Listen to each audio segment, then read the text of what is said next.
quite a few participants, so I think we're going to go ahead and get started. So I'm Sondra Collins. I'm here to kind of facilitate and welcome you on behalf of the National Economics Association. We're so glad that you guys were here and able to join our discussion on the impacts of climate change. You're in for a real treat today. I want to thank Dr. Archibong for being here and being willing to share her work. We also have an amazing moderator here today, so I'm going to introduce her briefly. Once I introduce the moderator, she will introduce our speaker. At the end, we'll have some discussion between the moderator and the speaker, and then we'll open it up for you guys to ask questions as well. So we're excited that you're here. I want to introduce Dr. Tihitina Andarge. She's a postdoctoral research associate in the Department of Economic Resources at the University of Massachusetts Amherst. Her research investigates the field of economics in both environmental and developmental economics with a focus on policy implementations. We all know weak points in various aspects of environmental policy implementation can limit the extent to which the policy actually achieves its desired outcome. Her recent work examines incomplete information in monitoring and enforcement, manipulable thresholds in policy design, and failing to account for health externalities in dam management. Her other projects work on quantifying the benefit of water quality. While her research largely focuses on water pollution, the findings have broader implications for regulation in general. So I'll let her take over. Thank you, Sondra, for the introduction. Good afternoon, everyone. I am delighted to introduce today's webinar speaker, Dr. Belinda Archibong. She is an assistant professor of economics at Barnard College, Columbia University. She is a faculty affiliate at Columbia University Center for Development Economics and Policy, the Earth Institute at Columbia University, the Institute of African Studies, the Institute for Research in African American Studies, the Columbia Population Research Center, and the Center for Environmental Economics and Policy. She received a BA in Economics and Philosophy and a PhD in Sustainable Development from Columbia University. Her research areas include development economics, political economy, economic history, and environmental economics with a focus on the African region. Her research investigates the role of historical institutions and environment in inequality of access to public services and the development of human capital. Some of her current research studies the effects of epidemics on gender gaps in human capital investment, the economics of epidemics and vaccination, and the impacts of air pollution from gas flaring on human capital outcomes. She focuses on the ways in which institutions mitigate or exacerbate the impacts of climate change and environment on inequalities around gender and marginalized groups. Speaking for myself, I'm excited to hear more about this work today. Her other works study the economics of prisons, the effects of protests on taxation and gender gaps in political participation, and the drivers of gender gaps in labor markets in African countries. Before I turn it over to Dr. Archibong, I'd like to instruct participants to send over questions in the Q&A using the Q&A function or in the chat, and I'll ask them in the end. And with that, I will pass it along. Thank you very much, Tina and Sondra and everyone, Hazel, everyone for attending, and the NEA also for organizing this webinar. Let me share some slides. So what I'm going to do is I'm going to try and have this be more discussion, hopefully with Tina and also with the audience. And I will go through some of the research that I've been doing and thinking about kind of the cost of climate change and who bears the cost of climate change, right? So let me share some slides and we'll do the kind of very brief presentation and then talk more as well. So let me see, full screen now.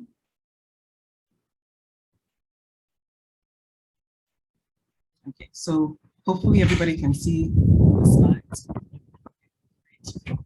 So you know, thank you again. As Tina mentioned, I'm a faculty member at Barnard College of Columbia University in New York, and this is part of work that I've been doing, right? So my work is really thinking about the intersection of development and environmental, and thinking about, you know, what are the costs of climate change, especially in developing countries where, you know, there's a lot of room to do research, and it's really quite understudied in terms of the data. So, you know, I guess don't really have to motivate maybe any of this for our audience, but just to kind of give the brief motivation for why I started doing this work. We know right now that with climate change, we are going to see an increase in natural disasters, right? We're already seeing an increase in natural disasters around the world. So everything from stronger storms, hurricanes, typhoons, to what I study, which is thinking about the effects of kind of climate-induced climate change on epidemics, right? So the rise of infectious diseases. We are currently in a pandemic right now. I guess we don't have to motivate why this is important to study, but I've been doing this work for a few years, thinking there are a lot of costs that are going to be borne by populations around the world, especially marginalized populations that did not contribute as much to global warming and to the problem that we're facing now, but will be bearing a lot of these costs, right? So in my work, I've studied mostly currently on thinking about epidemics, right? So if you do some work in environmental health people have been saying this for years, that we are concerned about global warming. One reason is that it's going to change the environment for vectors of infectious disease. So we might have more of these epidemics in the future. And I'll talk about the region I've studied. I've studied this region in Africa, which is the meningitis belt, which is a region that is where meningitis epidemics are quite endemic, right? And again, the meningitis epidemics, environmental health scholars have linked to having this climate link or climate driver linked to the dry season and the worsening of the dry season in the region. So I'll talk about two main projects just very briefly in, I guess, the next 20-30 minutes. And again, this is the work that I've been doing on epidemics and thinking about, what are the effects of climate-induced epidemic disease on human capital outcomes. So the thinking about gender inequality and gender gaps in educational attainment, to thinking about outcomes like child stunting and the share of children that are underweight in different countries, and then what can policy do about it, right? So thinking about how do we then have a concerted global policy response to these very global problems, right? So this is the work that I've been doing for years on climate change and the effects of climate-induced epidemic disease on human capital outcomes. I'll talk very, very briefly about newer work. I'm very excited to have time to pursue this work in the next year. But newer work also related to thinking about this, like who bears the cost of climate change and what are the costs of climate change, right? And what do we do about it? But more related to air pollution from oil and gas activities, right? So thinking about the fossil fuel industry, which is a significant contributor to global warming, right? And saying, what are the effects of air pollution from oil and gas activities, and particularly gas flaring, on educational outcomes, on health outcomes, especially in young children who are most often the kind of most vulnerable populations from these types of pollution. So again, two major projects I will talk very, very briefly about. So on the first project, thinking about the effects of epidemics on human capital outcomes. So we have a number of papers on this. So one of our kind of first papers on this was to think about, before, I always like to mention, and Tina and I have talked about this a little bit before, I've been doing work on epidemics for years. This is not a COVID related or driven work. And we had been thinking about this for a few years because, again, we thought this was an understudied area in the literature, in the economics literature in particular. And we saw that a number of environmental health people had been saying, look, we have studied storms, we've studied hurricanes, we've studied thinking about food insecurity with drought, and people have mostly studied that as the effects, thinking about the effects of climate change. But there is this large kind of gaping hole in our knowledge, which is thinking about epidemics and thinking about infectious disease and how that will be worsened as a result of climate change. And then thinking about then, what are the consequences of this, right? So what are the effects on a number of human capital outcomes for us? So one of our first papers was thinking about the effects on gender inequality, which we're seeing now with COVID, right? So a lot of people in the last year have said, oh, wow, pandemics really widen gender gaps across a number of different dimensions in the labor market, in schooling, et cetera. And this is something that we found, we were able to kind of identify years ago in another context, which was the meningitis epidemics that were occurring in sub-Saharan Africa, right? So one of the things that we thought, again, just centering this around like who bears the cost of climate change, if you look at carbon emissions, right, over, this is a bit of the old data, but the ranking is very similar now to 2007. But if you look at like who contributes in terms of the countries that are contributing the most to global warming through carbon emissions, the different rankings from 2007 over the kind of industrial revolution, so today period, and also per person, you see, China ranks highly for currently, the US and the EU rank highly on basically every different type of representation of carbon emissions that you can look at.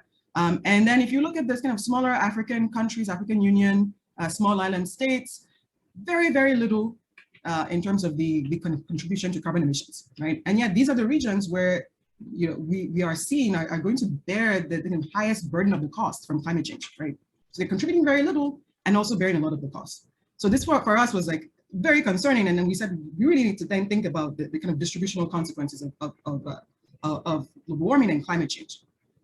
And so hence, we've been focusing a lot on African countries, knowing again that these costs of climate change are going to be borne unequally across countries that are not contributing as much to the issue right now. And not just across countries, right? We can look at marginalized populations within countries, which is something that is quite understudied, and I encourage people who are looking for research in this area. So thinking about what are the effects on like Black populations in the United States, for example, right? So populations that are already marginalized, these kind of aggregate shocks, right? You think of global warming, think of epidemics, expected to widen these gaps. They widen the gaps, and this is what we were finding in our paper, that you see kind of this widening of these gender gaps in educational attainment for countries in the meningitis belt, these African countries that are experiencing these epidemics, again, that have this climate link. Right? And so just very briefly, and the paper is out there on our website, but we were looking at these countries in Africa that are frequently exposed to epidemics, and we said this is an informative setting to study this issue, right? So what is the effects of climate-induced epidemics on human and capital outcomes, and especially on gender inequality in our case. And so again, climate link, the dry season, the Harmattan season, as it's called in Africa, very, very strongly linked to meningitis epidemics, although the mechanisms of the connections are not very well understood in the environmental health literature. That's a very kind of new area of work, relatively new area of research. But we are finding that if you were a young girl growing up in these areas, and we used evidence from one country in Africa, which was Niger, for this paper in 1986 from the epidemic, you saw that the epidemic was really widening your gender gap in education, right? So girls reduced years of schooling, like education attainment was lowered for girls relative to boys. And one of the kind of effects that this was going through was that these epidemics were very costly for households, right? So if one statistic that we found from this literature was that in these households, and especially low income households, households were spending something like 34% of per capita income on treating the direct and indirect costs of these epidemics, right? And so we're really faced with these very difficult decisions around who do I invest in? I love my children equally, presumably, but with limited resources, I have to think about, do I invest in my girls' education or my boys' education, right? And so you were seeing households were reducing years of schooling for girls, and also very disturbingly, we're also then marrying girls at an earlier age, because this was a region where, or this is a region where there is a kind of bride price tradition, right? So when there is a marriage between a woman and a man, there's a transfer of wealth from the groom's family to the bride's family, right? And so for many families during these kind of aggregate health shocks like epidemics that are also these kind of income shocks to households, they were kind of using their girls as consumption smoothing mechanisms, right? To help with the fact that you have all these increased costs in the household, right? And so they were marrying their girls at an earlier age to get access to this bride price. So for us, this is like one clear way where we said, look, we should be worried about these kind of climate-induced epidemics. They're going to get worse in the future. They're bad for marginalized populations. They're bad for women, who are often the marginalized populations, the largest share of marginalized populations in many countries, right?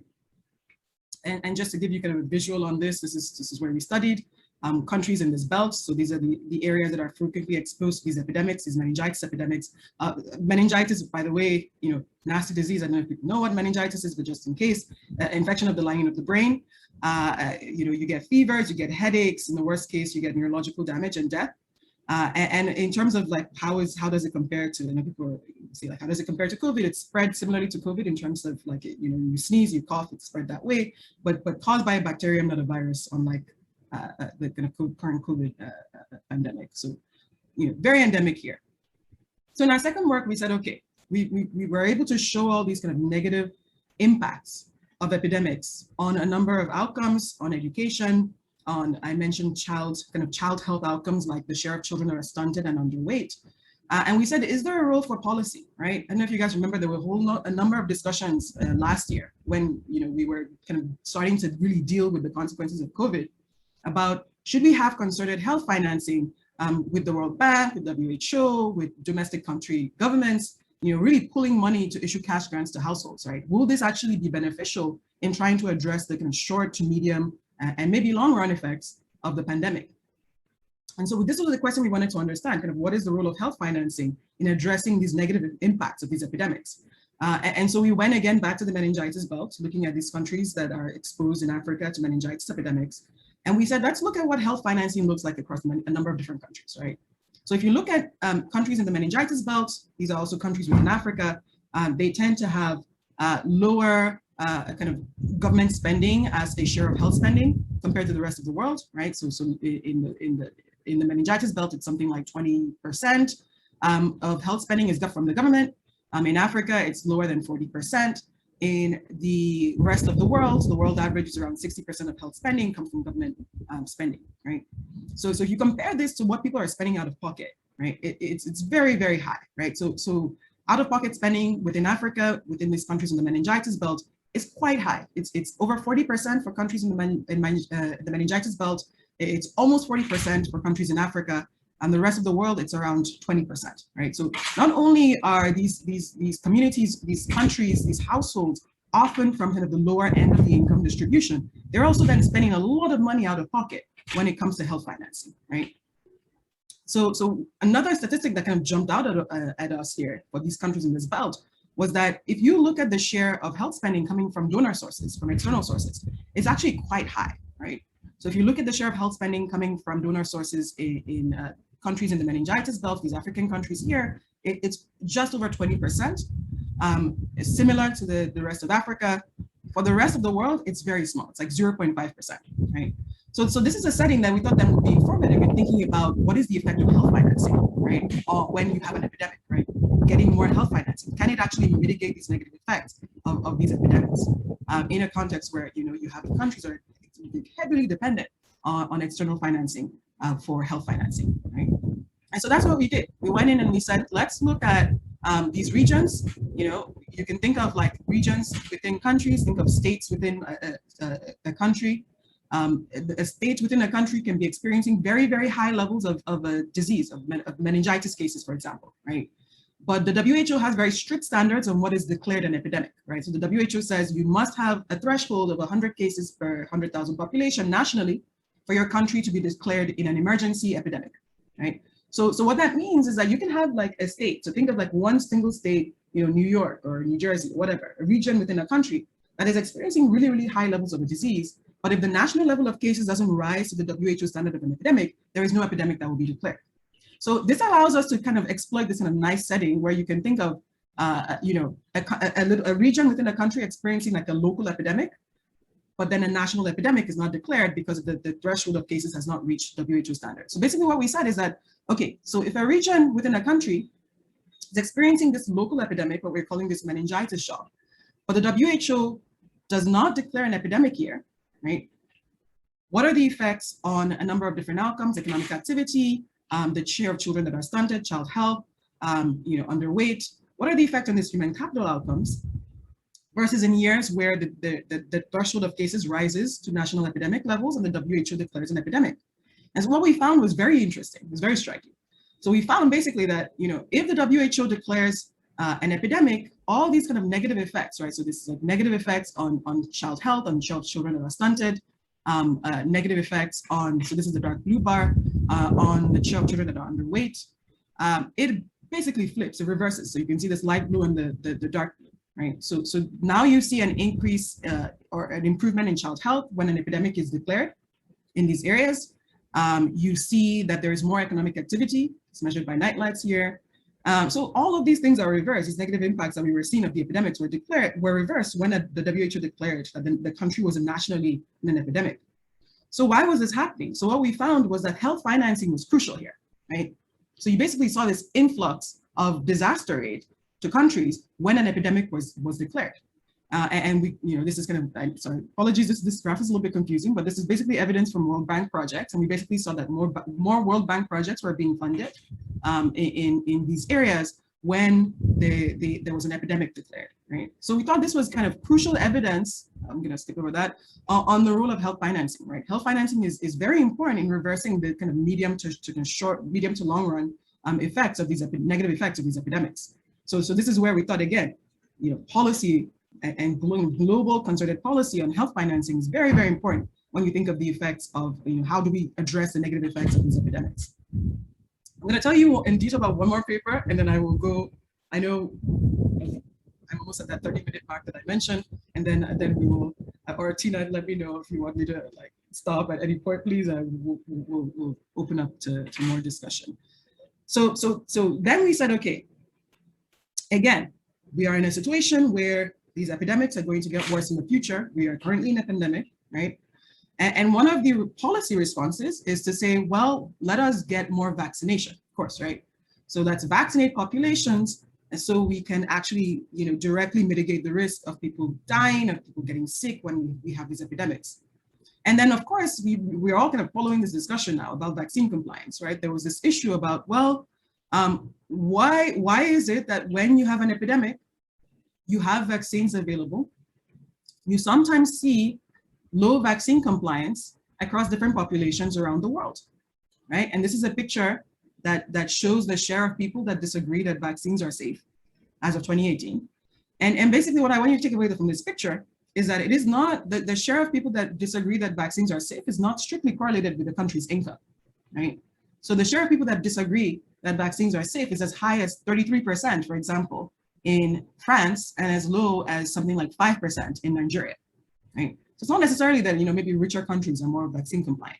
So we said, okay, what could be a kind of reason for why you might have people not wanting to take up these vaccines, especially during these emergency epidemic situations, right? Where we think we want, again, an important policy to mitigate the effects is that people should get vaccinated.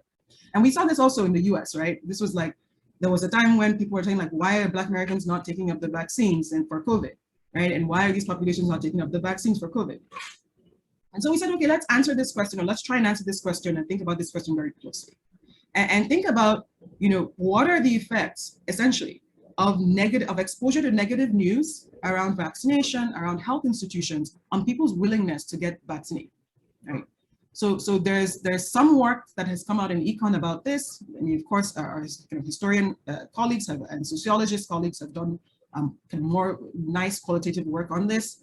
But in the US, the kind of famous example that's given is Tuskegee, right? So this is the Tuskegee experiment that happened in the US from the 30s to around the 70s, where the US government was basically, took a sample of African-American men that had syphilis and left them untreated, even though there was treatment for syphilis that happened many, many years, had been existing for many, many years, left them untreated for years. Many people got sick, many people died.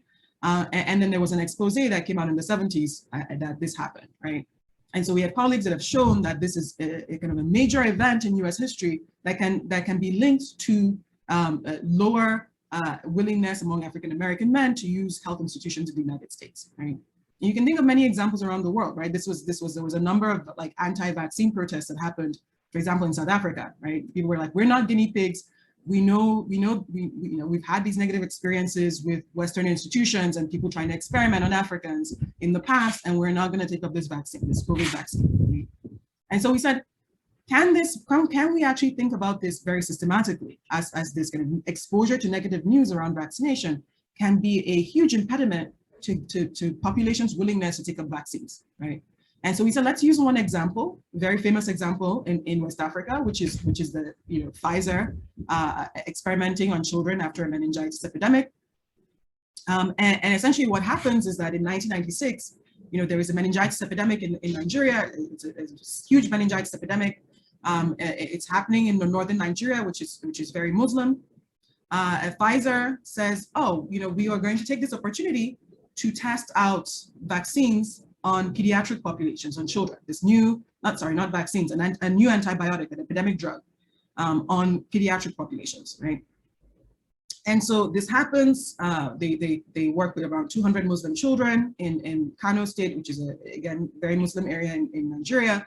11 of the children die, a number of children are disabled.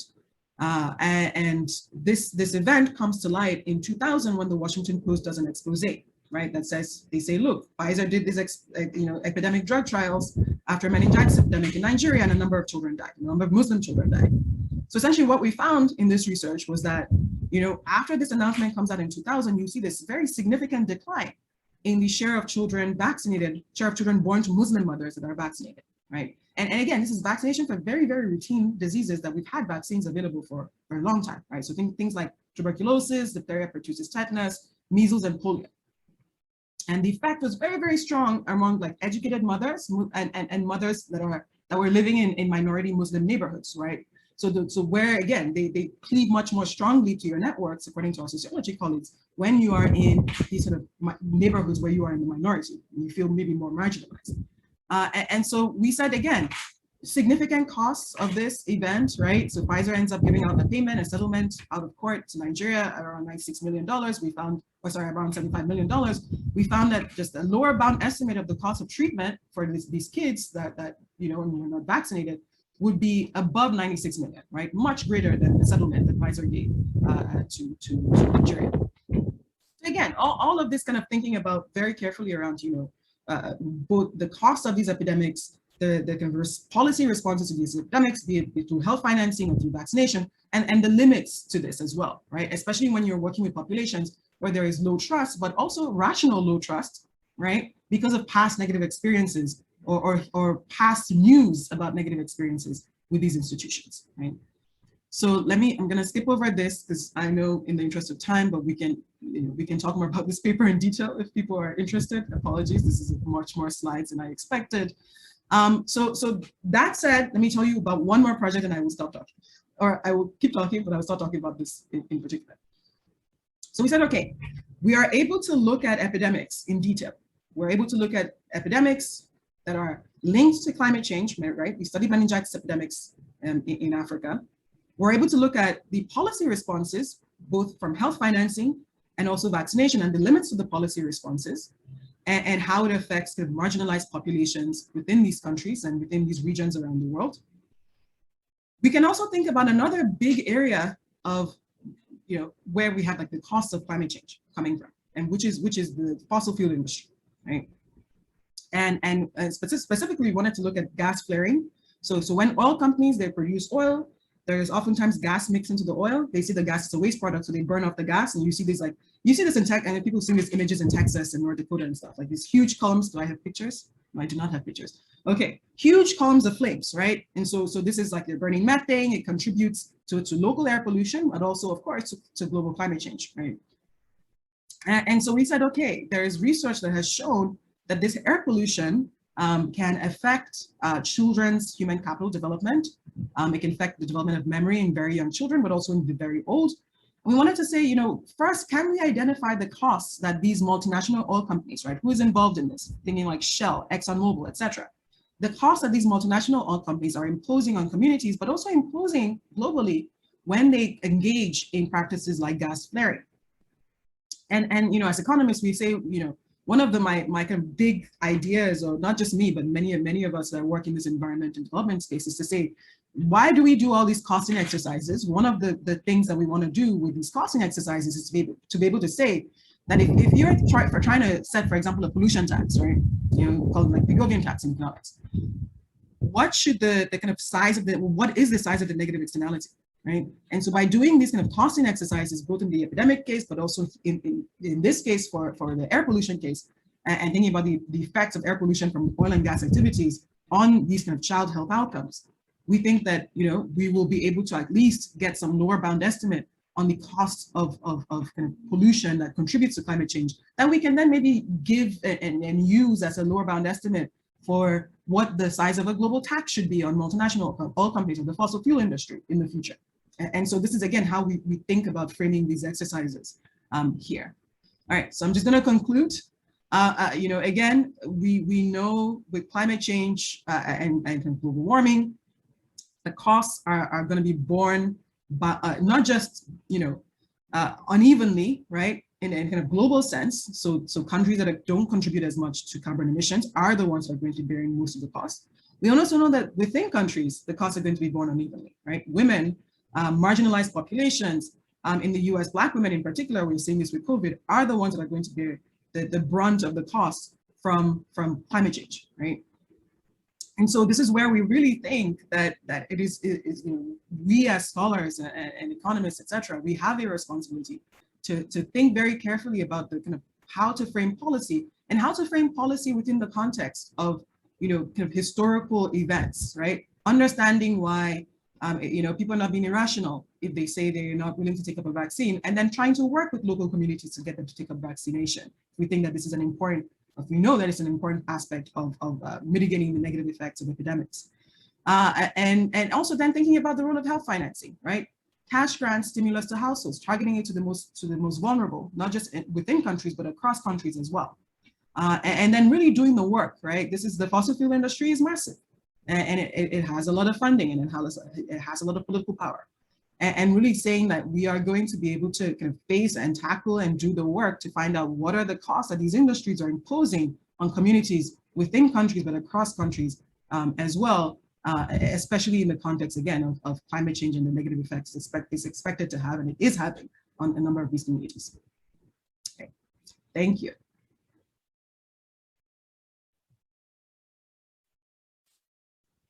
Thank you, Dr. Archibong, for a fantastic and enlightening presentation on who bears the burden of climate change and the mechanisms through which it occurs. So at this point, we'll begin a discussion. And to the audience members, if you could queue up your questions using the Q&A function or drop it in the chat, I will ask the questions. While those queue up, one thing that stood up to me is that you have this direct effect of the shock on vaccine-seeking behavior or antibiotic-seeking behavior for the drug at hand, plus this indirect effect on other vaccine-seeking behavior for other diseases as well. And this suggests that mistrust in vaccines and other medications can have large health costs. And given the relevance of vaccine hesitance right now with the pandemic and for climate-induced diseases, what are the policy implications for increasing public trust? Yeah, no, thank you. It's a good question. So one of the things that happened, and I kind of skipped through a little bit, sorry, the slides on the Nigeria case. But one of the things that happened in the Nigeria case was that after this news that, Pfizer had allegedly, I should say, right? So Pfizer denies all culpability in this case, had allegedly contributed to the deaths of Muslim children through these epidemic drug trials came out. So one thing that happened immediately was that there was a kind of boycott of vaccination led by Muslim imams, the Muslim religious leaders in Nigeria. And they were basically going around telling their followers, like, don't vaccinate your children because, like, the West and is trying to kill Muslims with vaccines. And so what the government did was to actually go directly to the Muslim religious leaders and say, the vaccines are safe. There were instances where government officials would show themselves injecting themselves with the vaccines to show that they were safe. And by really trying to work with the Muslim religious leaders and work with these community leaders to build trust, that is how they were able to then, kind of get very, very slowly, they kind of take up a vaccination. Many years later, it was not an instant thing, but they were able to kind of build back trust in the communities by going to community leaders that people trusted. One other thing that they did was actually just to switch the source of the vaccine in the short run. So they said, I know you don't trust vaccines from Pfizer. We're going to switch the source of the vaccine to Indonesia, which is a Muslim country. And they publicized this very widely that they were switching the source of vaccines. This was for the polio vaccine to Indonesia. So that was a short run response that they did. And then in the kind of medium to long run, they worked to build community trust with community leaders that people trusted. Yeah, and it's really interesting that you find that Muslims in minority Muslim neighborhoods responded more strongly. Yes. So could you speak a bit more about that and how that would change the policy approach in such neighborhoods? Yes, we thought this was very interesting because actually we did not expect this particular result. I don't know, should I share the slide? Okay, sure. Okay, let me share that slide again. Let me share my screen again. Sorry, can you see it? Yeah. Okay. You're on the conclusion slide. Okay, great. Let me go back. Okay, so this was the results slide from this paper. And if you look at the results for Muslim minority, so this is mothers that live in neighborhoods where Muslims constitute less than 50% of the neighborhood's composition. You see that the effect sizes are not just significant, they're quite large, right? So this was very interesting to us because one of the things that we then also found, I don't know if this is as thinking about the mechanisms, was that people that lived in Muslim minority neighborhoods tended to cleave much more strongly to their religious networks, right? So if you look at, I know this is a bit of a difficult table to read. I'll tell you what it is out loud. But people in minority Muslim neighborhoods were more likely to go to to mosque. So they really reported higher religiosity. So this is the light green bar here. They were less likely to say that their religious leaders were corrupt. So they had much stronger trust in their religious leaders. So this is this green bar here. They're like, my religious leader is not corrupt at all. And they basically were the ones then that would be much more exposed to the messaging from the imams if the imam said, don't vaccinate your children, right? Because they cleaved much more strongly to the religious networks partly because they were the minorities in their neighborhoods. So this was why we thought, this is like, you're getting the messaging, you are going to mosque more often, and you are much more likely to trust what the imam is saying. You don't think your imam is corrupt, you trust what they're saying. And so you really like adhere to this messaging and reduce the vaccination of your children. Yeah, that really speaks to the importance of getting local leaders involved. Definitely, most definitely, yeah. And I guess it's also interesting that more educated mothers responded strongly too. And could you speak a bit about that? Yes, so this was also very interesting. Although this is a kind of not maybe too surprising result, and this is in line with some of the other work that people have seen in health econ. But basically, more educated mothers are more likely to read the newspaper. They're more likely to be literate, right? And so when the news comes out in the Washington Post, right? So this is the article. Sorry, I know I skipped over these slides very quickly, but this is the article that comes out in the Washington Post in 2000. So they're the ones that are more likely then to follow up and read this news. So that's where, it's very interesting with the educated mothers, because then, you could think like, well, for them, the solution might be much easier, right? If you provide them with more information, do they update their beliefs? We don't have too much evidence on that from this particular paper, but it's something that we want to think about for further work. But where we found that the effects were much stickier was with the Muslim minority neighborhoods, right? So you can even see that the effect sizes for the Muslim minority mothers living in Muslim minority neighborhoods, it's much larger than even for the educated mothers. If you can see this, you can see this very clearly. But yeah, this was what we thought was like super interesting here, thinking about like the educated mother result versus the mothers living in Muslim minority neighborhoods. Great, thank you. And I know you have a lot of work on the role of institutions. So one thing that occurred to me is, like, do we need some sort of global institution that would hold companies like Pfizer accountable to kind of increase public trust more broadly? Yeah, this is a very interesting question, because in our one paper when we're thinking about health financing, we really said, look, global institutions like WHO, World Health Organization were crucial in coordinating this responses to epidemics, right? So in terms of, can global institutions coordinate, what would you call it, punishment of these companies? This is a question I'm not sure, I guess would be the response. I'm not certain, again, because a lot of these, when these things happen, a lot of the kind of negotiations often will happen domestically with the country governments, right? And it's one of those things, like we look at the effects, like we see the effects on Muslim mothers in Nigeria, but we didn't really see effects on like Muslim mothers in neighboring countries.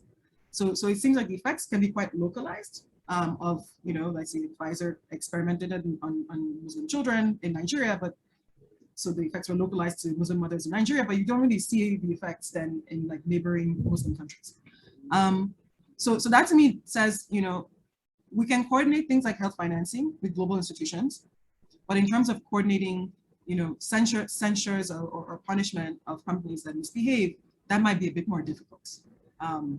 Especially since, again, the effects can be quite localized when it comes to people's responses.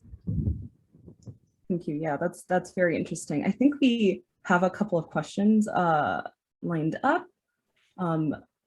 Linwood Tawhid has his hand raised. I did not have my hand raised. I did get a request to unmute, which I did, but I didn't have my hand raised. Okay, sorry about that. Okay. And then we have a question from Bernard Anderson. What is the source of the data you are presenting? And I think the slide, sorry, go ahead. Sorry, go ahead. I think the slide when this question appeared might have been the health financing data. But Yes, sorry. Yeah, I kind of, thank you for the question, Bernard. I skipped through this data section slide, but we've gathered data from a number of different sources. So the disease health data comes from the WHO.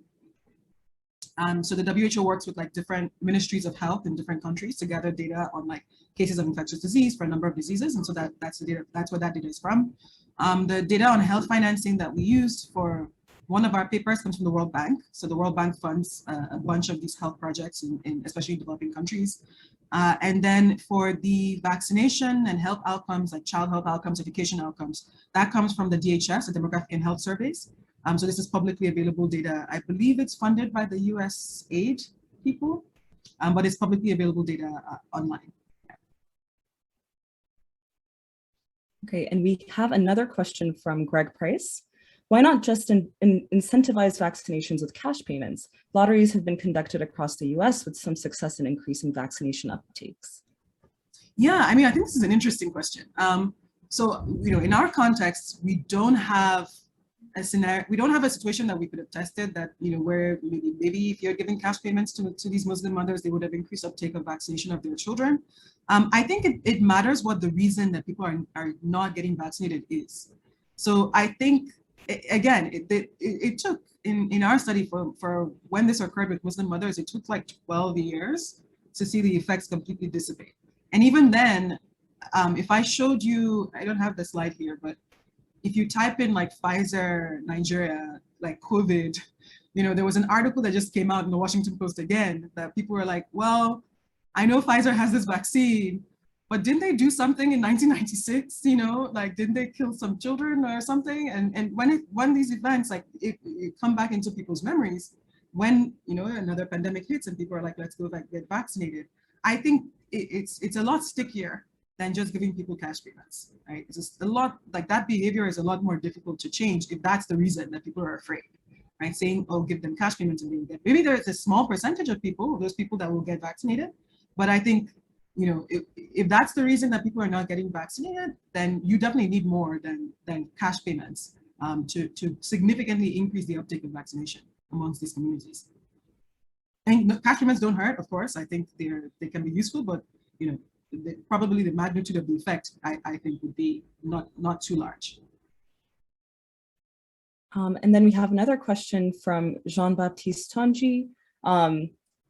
Excellent presentation. What is the state of climate education or climate awareness in the countries you study? Yes, so, okay, let me speak from the point of view of Nigeria, because I've done a lot of work there.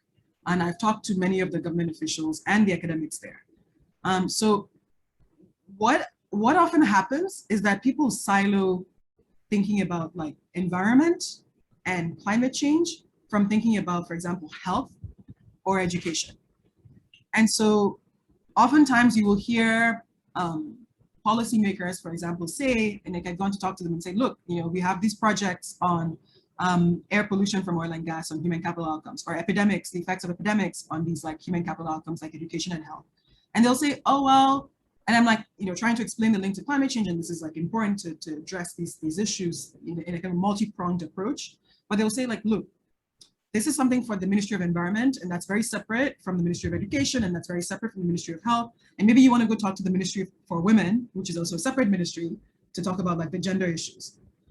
And so then when you do that, you tend to significantly underestimate the effects of climate change and the costs of climate change, right? Because they then think about it as like, oh, well, are we talking like, you know, warmer planet and, you know, well, maybe there'll be a drought or something like that, right? So they think of it as much of the kind of more immediate or more proximate effects that people associate with global warming, and not all of these kind of broader human capital effects that will have significant costs for countries.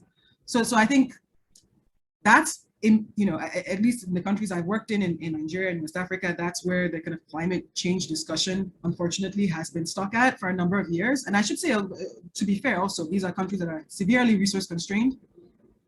And so they often think of this as like, well, we already don't have the resources to even like vaccinate most of the population. So you're telling us then to kind of do the back end work of trying to invest in climate mitigation while also addressing these huge significant barriers that we have already in vaccinating our populations and the education of our populations, etc. I think, I mean, I know this is on many of the countries' radars. They do understand that the seriousness of the issue. But what many country governments will say is that, well, these are separate issues, and also we are very severely resource constrained in terms of our abilities to address or try and invest in clean technologies or invest in a number of the carbon taxes. Like they're very. Anyway, this is another discussion, but there's a lot of concern when I mentioned, well, why don't you just tax the oil and gas industry in Nigeria, for example, much more? And it's very much like, well, they'll leave. And I'm like, will they though? But yeah, the kind of politics of that is also very interesting. But they're aware. It's just that, that they kind of underestimate the costs and also are, to be fair, quite resource constrained in what they can do. We have a question from William Darity. I know you might have assumed I would ask this question, but I would appreciate your reflections on the complex issue of climate change reparations. Yes, thank you very much, Sandy, for the question. So, I mean, this is something where if you go back, I showed you that one slide, right? If you look at the kind of longue durée approach on who has contributed the most to carbon emissions, you see that the US and the EU stand out. So I definitely think that there should be some form of climate reparations. This is something that I completely agree with. I think that given that, many of these countries have been engaged in contributing the most to carbon emissions over the longest period of time, and the fact that countries that have not have been the ones that are then, bearing the cost, and I mentioned bearing the brunt of the cost of climate change, then yes, these countries should really think very seriously about something like climate change reparations and addressing the burden and the cost that they've placed on the rest of the world. Not just across the world also, but within, you can think of like within countries, within the US, right? So there's a whole literature in environmental economics that people have done on like pollution havens that has not focused as much on thinking about like the US government shifting pollution to Black neighborhoods, right?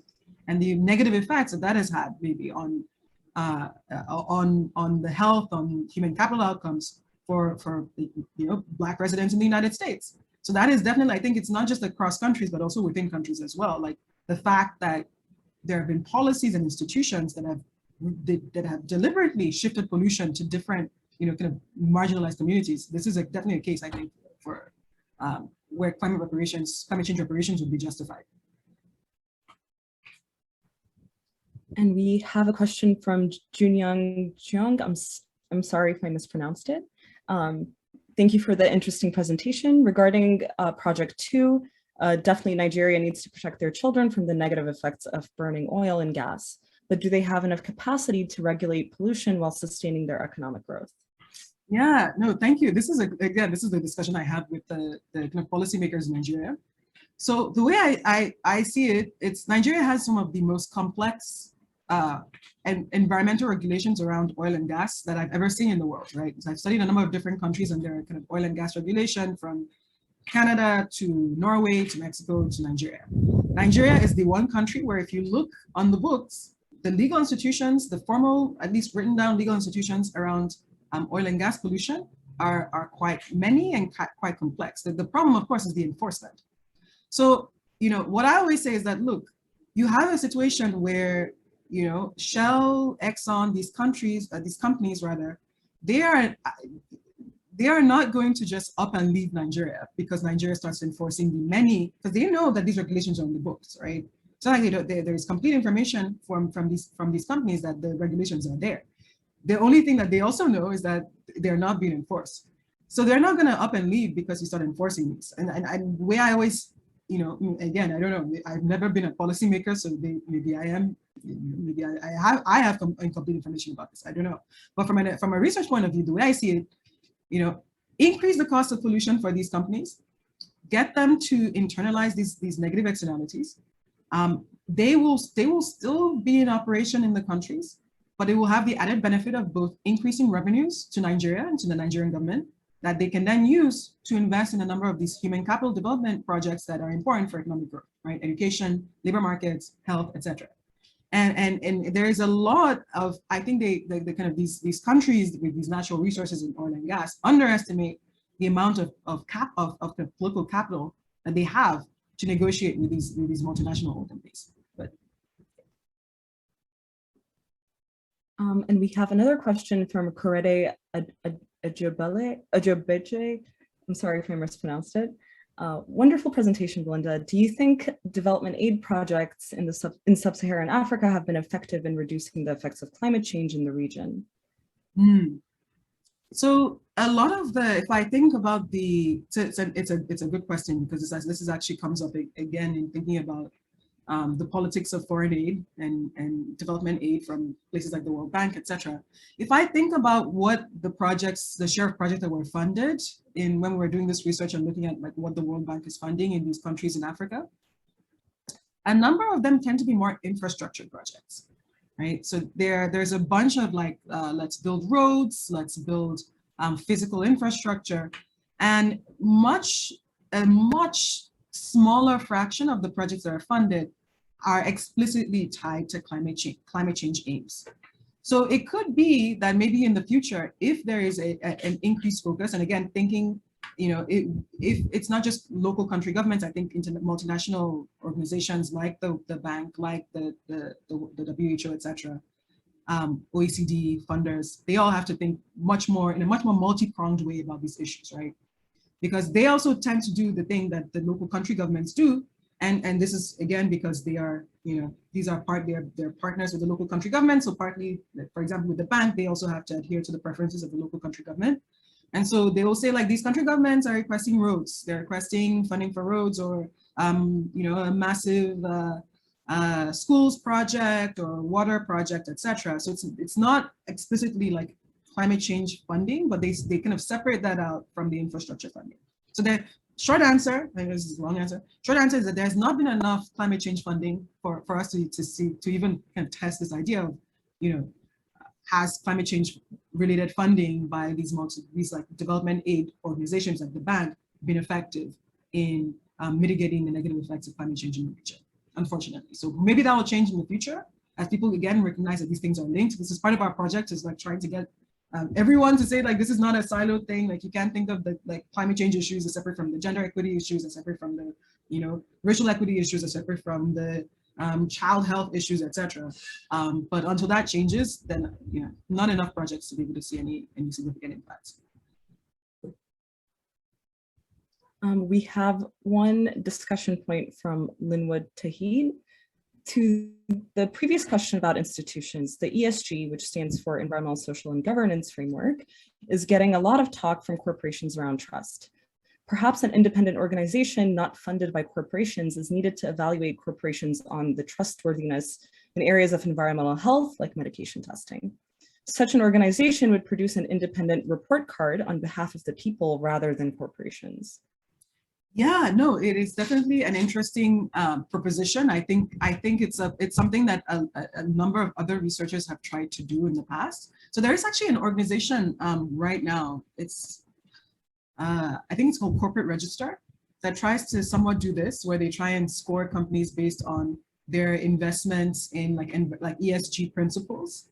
I know, like I have colleagues like Jeff Hill in the Business School at Columbia, who's also tried to work on this, like putting a scorecard, working with institutions for these like independent scorecards on companies' kind of ESG investing.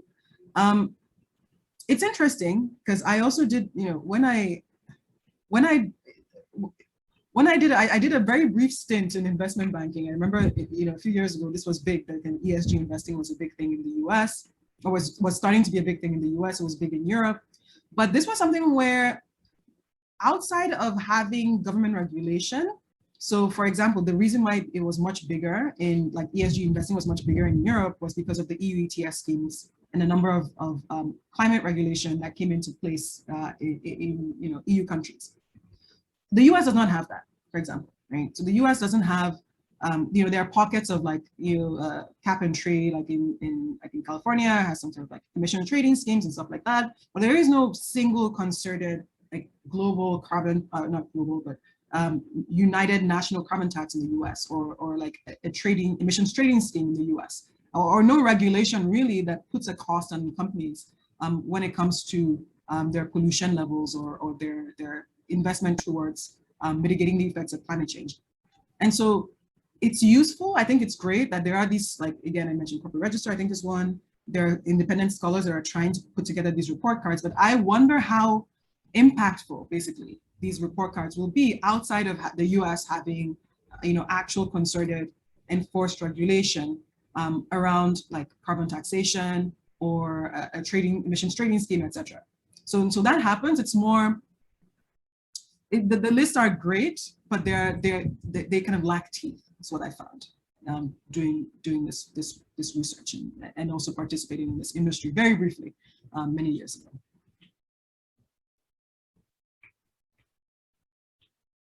So I think those are all of the questions we have, but if we have any more, feel free to drop it in the Q&A function or in the chat. I think one thing that I've been thinking about in hearing your presentation is thinking about this within the context, like both pollution and epidemics within the context of the intergenerational impacts that it may have. Make those groups even worse off with respect to climate change. Yeah, sorry, you froze a little bit in the middle, but if I heard correctly, you were saying the intergenerational impacts of both the pollution issue and epidemics and how to think about that? Is that? Yeah, especially given how it impacts human capital accumulation, and that could have an impact on the next generation. Oh, absolutely. Yeah. I mean, this we see much more directly and clearly with the gender inequality issues, right? So of course, like, and this is not, there's been a lot of people have done a lot of research on this. If you have epidemics widening gender gaps in education, for example, we also know that, mothers' education and children's education are very tightly linked, right? More educated mothers educate their children at a higher rate and educate their daughters, especially at a higher rate. And so if you have these situations, and we're seeing this, we definitely saw this in our meningitis epidemics research, but we're also seeing this with COVID, and there's a lot of worry that, you have a lot of women that have dropped out of the labor market. How is that going to influence future income accumulation within households? And then, of course, and influence their children and the opportunity available to children in these households. So this is, I think there are absolutely severe intergenerational consequences of these issues, which is why we've been pushing for like the last year, I think, with kind of the thinking about cash grants and health financing and seeing like these things are important to address the gap, at least in the short run, to mitigate any medium to long run impacts of these epidemics. Absolutely.